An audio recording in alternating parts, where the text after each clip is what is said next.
اکثر لوگ شکر نہیں کرتے۔ شروع اللہ کے نام سے جو بڑا مہربان نہایت رحم والا ہے۔ خدا ہی تو ہے جس نے تمہارے لیے رات بنائی کہ اس میں آرام کرو اور دن کو روشن بنایا کہ اس میں کام کرو۔ بے شک خدا لوگوں پر فضل کرنے والا ہے لیکن اکثر لوگ شکر نہیں کرتے۔ اللہ کو بتایا کریں، اپنے دل کی کیفیت اسے بتایا کریں کہ آپ کیا محسوس کر رہے ہیں، کتنی تکلیف میں ہیں۔ آپ یقین کریں وہ بہت پیار سے سنے گا۔ اس کے سامنے رو لینے سے ہی آپ کے دل میں سکون اترے گا۔ بے شک وہ دلوں کا امراض ہے۔ نبی کریم صلی اللہ علیہ وسلم نے فرمایا، سود کا 1 درہم جانتے بوجھتے کھانا 36 مرتبہ زنا کرنے سے بدتر ہے۔ فرمان مصطفیٰ صلی اللہ علیہ وسلم، جو اپنے والدین کے ساتھ اچھا برتاؤ کرتا ہے اس کے لیے خوشخبری ہے کہ اللہ پاک اس کی عمر میں اضافہ کر دیتا ہے۔ نبی کریم صلی اللہ علیہ وسلم نے فرمایا، جو شخص اپنی زبان کو روکے رکھتا ہے اللہ اس کے عیبوں کو چھپا لیتا ہے۔ رسول صلی اللہ علیہ وسلم کی نصیحتیں۔ معاذ بن جبل رضی اللہ تعالیٰ عنہ سے مروی ہے کہ رسول صلی اللہ علیہ وسلم نے فرمایا، انہیں کسی قوم کی طرف بھیجا تو انہوں نے کہا، اے اللہ کے رسول مجھے نصیحت کیجیے۔ آپ صلی اللہ علیہ وسلم نے فرمایا، سلام کو عام کرو اور کھانا کھلاؤ اور اللہ سے اس طرح حیا کرو جس طرح تم اپنے گھر کے کسی فرد سے حیا کرتے ہو، اور جب گناہ کرو تو اس کے بعد نیکی کرو، اور جتنا ہو سکے اپنا اخلاق اچھا کرو۔ اللہ کے خاص بندے۔ رسول صلی اللہ علیہ وسلم نے فرمایا، لوگوں میں سے کچھ افراد اللہ والے ہوتے ہیں۔ صحابہ کرام رضی اللہ تعالیٰ عنہ نے عرض کیا، اے اللہ کے رسول صلی اللہ علیہ وسلم وہ کون لوگ ہیں؟ فرمایا، قرآن والے، وہی اللہ والے ہیں اور وہی اس کے خاص بندے ہیں۔ رسول صلی اللہ علیہ وسلم کا غسل۔ حضرت عائشہ رضی اللہ تعالیٰ عنہ روایت کرتی ہیں کہ نبی کریم صلی اللہ علیہ وسلم جب غسل فرماتے تو آپ صلی اللہ علیہ وسلم پہلے اپنے دونوں ہاتھ دھوتے، پھر اسی طرح وضو کرتے جیسے نماز کے لیے آپ صلی اللہ علیہ وسلم وضو کیا کرتے تھے۔ پھر پانی میں اپنی انگلیاں داخل فرماتے اور ان سے بالوں کی جڑوں کا خلال کرتے، پھر اپنے ہاتھوں سے 3 چلو سر پر پانی ڈالتے، پھر تمام بدن پر پانی بہا لیتے۔ سارے گناہ معاف کر دینے والی نماز۔ سیدنا عمر بن سعید رضی اللہ تعالیٰ عنہ کہتے ہیں کہ سیدنا عثمان رضی اللہ تعالیٰ عنہ نے وضو کا پانی منگایا اور کہا، میں نے رسول صلی اللہ علیہ وسلم کو یہ فرماتے ہوئے سنا، جو مسلمان فرض نماز کے لیے اچھی طرح وضو کرے، عمدگی کے ساتھ خشوع سے نماز ادا کرے اور احسن انداز سے رکوع کرے تو ایسی نماز اس کے پچھلے تمام گناہوں کا کفارہ ہو جائے گی جب تک وہ اپنے کبیرہ گناہ کا ارتکاب نہیں کرتا، اور یہ بات ہمیشہ کے لیے ہے۔ دبے پسے ہوئے لوگ۔ ہر سخت مزاج، جاہل، اکڑ مزاج، لالچی و کنجوس اور تکبر کرنے والا جہنم میں ہوگا، جبکہ کمزور اور دنیا میں دبے پسے ہوئے لوگ جنت میں ہوں گے۔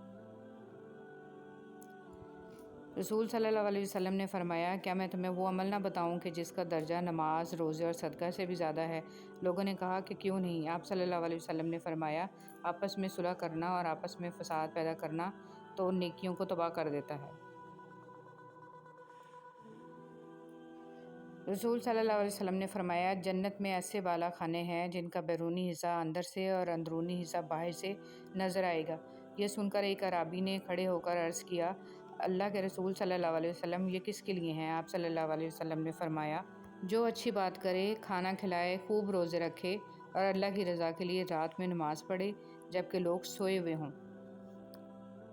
حضرت عمران بن حسین رضی اللہ تعالیٰ عنہ سے مروی ہے کہ اللہ کے رسول صلی اللہ علیہ وسلم نے فرمایا، اس امت میں بھی زمین میں 10 جانیں شکلوں کے بگڑ جانے اور پتھروں کے بارش والے عذاب نازل ہوں گے۔ مسلمانوں میں سے ایک شخص نے آپ صلی اللہ علیہ وسلم سے عرض کی، اے اللہ کے رسول ایسے واقعات کب رونما ہوں گے؟ آپ صلی اللہ علیہ وسلم نے فرمایا، جب گانے والی عورتیں اور گانوں کا عام رواج ہو جائے گا اور کثرت سے شرابیں پی جائیں گی، جب روح گلے میں اٹک جائے گی۔ رسول صلی اللہ علیہ وسلم فرماتے ہیں، صدقہ کرنے میں دیر نہ کرو، ایسا نہ ہو کہ جب جان حلق تک آ جائے تو اس وقت تو کہنے لگے کہ فلاں کے لیے اتنا اور فلاں کے لیے اتنا، حالانکہ وہ تو اب فلاں کا ہو چکا۔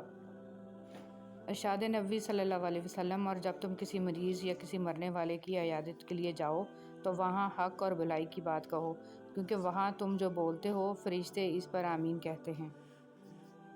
رسول صلی اللہ علیہ وسلم نے ارشاد فرمایا، اپنے شر سے دوسروں کو محفوظ رکھے، یہ بھی ایک قسم کا صدقہ ہے۔ حضرت علی رضی اللہ تعالیٰ عنہ نے فرمایا، وہ جگہ چھوڑ دو جہاں تمہاری 2 چیزوں کی قدر نہ ہو، تمہارے احساس کی، تمہارے الفاظ کی، پھر چاہے وہ کسی کا گھر ہو یا کسی کا دل۔ تہجد کی طاقت۔ جب رات کے آخری پہر اللہ تمہیں خود چنتا ہے تہجد پڑھنے کے لیے، تو پھر سوچو وہ تمہیں خالی ہاتھ کیسے لوٹائے گا۔ اس لیے جب بھی رات کے آخری پہر آنکھ کھلے تو اسے بے وجہ مت سمجھ لینا۔ اس کا مطلب ہے اللہ تم سے تہجد میں ملاقات کرنا چاہتا ہے۔ رسول صلی اللہ علیہ وسلم نے ارشاد فرمایا، سب سے افضل صدقہ روٹھے ہوئے لوگوں میں صلح کرا دینا ہے۔ سچائی کے راستے پر چلتے ہوئے اگر اکیلے رہ جاؤ تو مایوس مت ہونا، کیونکہ اکیلا سورج ہی اندھیرے کو روشنی میں بدل دیتا ہے۔ بیوی چاہے جتنا بھی کام کر لے، یہ کہہ کر اس کی دل شکنی کر دی جاتی ہے کہ یہ تو عورت کے فرائض میں شامل ہے۔ یہ ایک غلط سوچ ہے۔ اگر ایک عورت گھر کا خیال نہ رکھے، آپ کو کھانا نہ پکا کر دے، آپ کے کپڑے نہ استری کرے، تو کیا آپ کا گھر چل سکتا ہے؟ عورت ایک نعمت ہے، اس کی قدر کریں۔ کبھی کسی کے لیے خود کو مت بدلو، کیونکہ لوگوں کا بدل جانا تو قدرتی عمل ہے، لیکن اپنا آپ دوبارہ پانا بہت مشکل ہو جاتا ہے۔ تو جیسے ہو ویسے رہو۔ اگر ہم خیر میں مصروف نہ ہوں تو شر میں مصروف کرنے والی طاقتیں ہمیں تلاش کر لیتی ہیں۔ آپ کی زندگی میں جو بھی فیز چل رہا ہے، اس فیز تک آپ کو اللہ تعالیٰ لایا ہے۔ آپ خود نہیں آ گئے، اللہ تعالیٰ نے آپ پر مشکلیں بھی ڈالی اور آسانیاں بھی، تاکہ آپ شکر اور صبر دونوں سیکھیں۔ قبر کے اندر یا قبر کے باہر کسی ایک جگہ تو مشقت اٹھانی ہی پڑے گی۔ کہاں اٹھانی ہے، انتخاب آپ خود کر لیں۔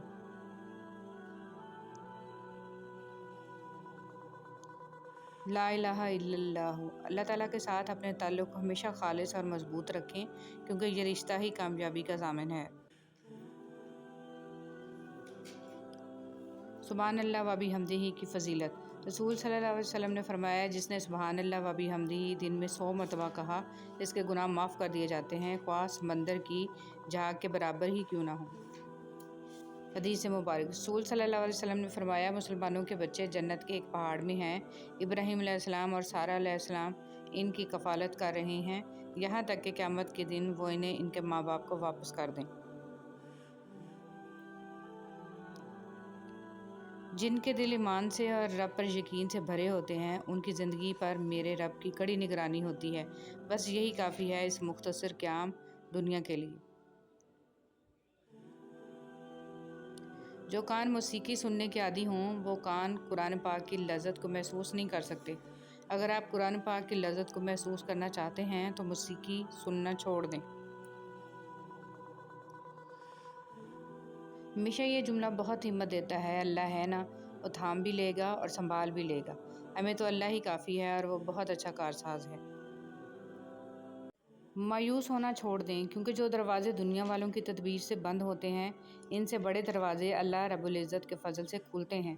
ایسا کچھ نہیں جو رب سے پوشیدہ ہو، اور نہ ہی ایسا کچھ ہے جو اس کے اختیار میں نہ ہو۔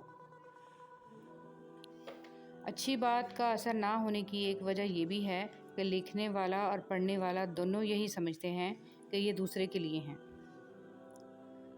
اے میرے اللہ، مجھے اعلیٰ درجے کا صبر کرنے والا بنا اور اعلیٰ درجے کا شکر کرنے والا بنا، آمین یا رب العالمین۔ اے اللہ، میری گرفت نہ فرما اور مجھے معاف فرما ان باتوں کے لیے جو میں نے دانستہ یا نہ دانستہ کہیں اور جو اچھی باتیں نہ تھیں۔ اے اللہ، مجھ سے خفا نہ ہو اور مجھ سے راضی ہو جا، آمین۔ آج قرآن کریم کے ساتھ ہمارا نہ شعوری تعلق قائم ہے اور نہ ہی اسے امام بنانے اور ماننے کا ارادہ ہے، صرف برکت کی کتاب کے طور پر مان لیا گیا ہے۔ مجھ کو بھی پڑھ کتاب ہوں، مضمون خاص ہوں، مانا تیرے نصاب میں شامل نہیں ہوں میں۔ شکر ادا نہ کرنا بھی ایک بیماری ہوتی ہے، ایسی بیماری جو ہمارے دلوں کو روز بروز کشادگی سے تنگی کی طرف لے جاتی ہے، جو ہماری زبان پر شکوہ کے علاوہ اور کچھ آنے ہی نہیں دیتی۔ اگر ہمیں اللہ کا شکر ادا کرنے کی عادت نہ ہو تو ہمیں انسانوں کا شکر ادا کرنے کی بھی عادت نہیں پڑتی۔ شکر ادا کرنے کی عادت اپنائیں، ہر حال میں اللہ کا شکر ہے۔ اور ہم اس غم سے تیری پناہ مانگتے ہیں جو دل میں بستا ہے اور اسے تباہ کر دیتا ہے۔ جس طرح شبنم کے قطرے مرجھائے پھولوں کو تازگی بخشتے ہیں، اسی طرح اللہ کا ذکر مایوس دلوں کو روشنی بخشتا ہے۔ کتنی عظیم ہے وہ ہستی جن کے پاس دشمن بھی اپنی چیزیں بطور امانت رکھوا کر بے فکر ہو جایا کرتے تھے۔ اے اللہ، محمد صلی اللہ علیہ وسلم اور آل محمد صلی اللہ علیہ وسلم پر رحمت نازل فرما، آمین یا رب العالمین۔ رسول صلی اللہ علیہ وسلم نے ارشاد فرمایا، اگر کوئی آدمی کھجور خیرات کر کے دوزخ سے بچ سکتا ہے تو اس کو چاہیے کہ اپنی جان کو دوزخ سے بچائے۔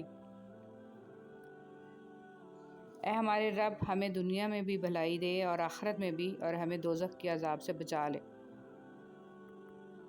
اے ہمارے مہربان رب، ہماری آنکھوں میں حیا، دلوں میں اپنا خوف اور زبان پر خیر و ذکر کے کلمات جاری فرما، آمین یا رب العالمین۔ سب کچھ پاس ہو کر بھی اگر بے سکونی ہے تو سمجھ لیں کہ آپ کا دل دنیاوی چیزیں نہیں چاہتا، بلکہ وہ اللہ سبحانہ و تعالیٰ سے جڑنے کے لیے تڑپ رہا ہے۔ خود کو اللہ سبحانہ و تعالیٰ سے جوڑیں، ہمیشہ کا سکون آپ کا مقدر بن جائے گا انشاءاللہ۔ اچھا اخلاق اپنائیں۔ عبداللہ بن عمر رضی اللہ تعالیٰ عنہ نے کہا، رسول صلی اللہ علیہ وسلم کی زبان مبارک پر کوئی برا کلمہ نہیں آتا تھا اور نہ آپ کی ذات سے یہ ممکن تھا، اور آپ صلی اللہ علیہ وسلم نے فرمایا، تمہیں سے سب سے زیادہ عزیز مجھے وہ شخص ہے جس کے عادات و اخلاق سب سے عمدہ ہوں۔ قیامت کے دن انسان ایک ایک نیکی کو ترسے گا۔ ہم ہر وقت دوسروں کی بات کرتے اور کہیں نہ کہیں زیادتی کر جاتے ہیں۔ قیامت کے دن سب نیکی کی شکل میں ادا کرنا ہوگا، ورنہ دوسروں کے بوجھ بھی اٹھانے پڑیں گے۔ آج وقت ہے، کئی ہزار نیکیاں ایک دن میں جمع کی جا سکتی ہیں تاکہ جانے انجانے میں جو غلطیاں ہو رہی ہیں ان کا ازالہ تو جمع رہے۔ انسان روز محشر ہر اس لمحے کے لیے روئے گا جو اس نے ذکر کے بغیر گزارا۔ آج وقت ہے، فائدہ اٹھا لیں۔ اللہ ہم سب کو ذکر کی توفیق دے، آمین یا رب العالمین۔ گہرے اور مشکل الفاظ کا استعمال اس بات کی دلیل نہیں ہے کہ آپ کے پاس بہت علم ہے، بلکہ ضروری بات کو آسان الفاظ میں بیان کرنا ہی اصل میں علم کی دلیل ہے۔ اصل توکل تو یہی ہے کہ بندہ اللہ کے سوا کسی سے کوئی امید ہی نہ رکھے، بندے کی امیدوں کا واحد مرکز صرف اور صرف اللہ کی ذات پاک ہو۔ برے وقت میں کندھے پر رکھا گیا ہاتھ کامیابی پر بجنے والی تالیوں سے زیادہ قیمتی ہوتا ہے۔